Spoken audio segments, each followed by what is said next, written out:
So now we need to discuss the hip hinge.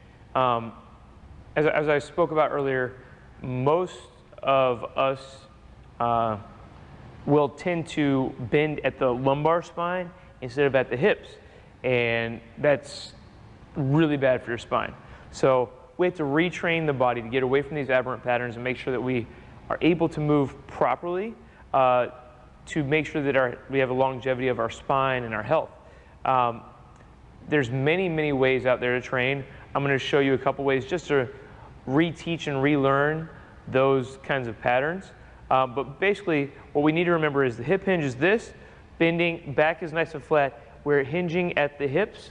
Think about like a door hinge or anything like that. The hinge is right here where the hips bend, instead of where most people, especially people that sit at a desk or in an improper chair that's not ergonomically correct, they will hinge at the lumbar spine, the lower back spine. So instead of here, they'll do this, around here. Now everything's coming from here. I didn't even hinge at the hips. So everything's here, and it actually puts a really serious compressive force on the spine. And if you start lifting anything like that, that's when you're going to start causing herniations of the disc, or bulges, or pinched nerves, or many other things that can happen in the lumbar spine. So the first way I like to work with people is actually just, I have a PVC pipe here. You can use a golf club. You could use a broomstick. What you're going to do is you're going to put this down your spine. You want it to touch you in 3 spots. Right on the tailbone, right in the center of the back, and then right in the back of the head. So the way this works is we're going to put this right here. I'm going to use my hand at the small of my back. This will also help with the hand here. It'll help make sure that my spine stays in neutral and I'm not, because if I start to round my back, everything just comes right off. I'm not touching anything now. So I want to have all 3 spots touching my back. You can hold one hand at the back of your neck if you need to, but I want to bend forward and maintain those 3 spots. That's all you have to do. Bend forward and maintain those 3 spots that it's touching, and then come back up.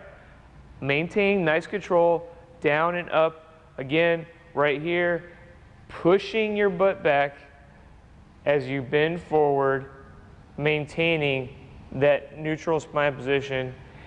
One way that you'll know if you're doing it semi-properly is you'll feel a stretch in the hamstrings.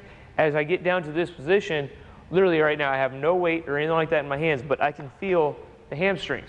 Now, if things are really tight, you may have to bend your knees a little bit more than I did, but preferably you can hinge at the hips without excessive bend in the knee and keep those 3 spots touching your PVC pipe or broom or whatever.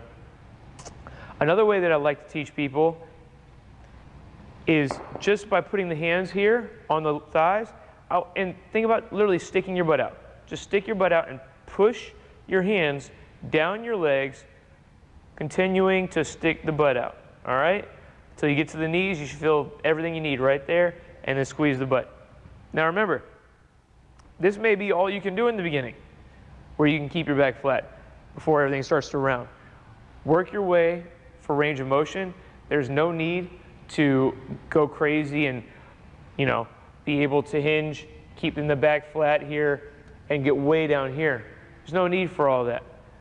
In the beginning, we can work our way there.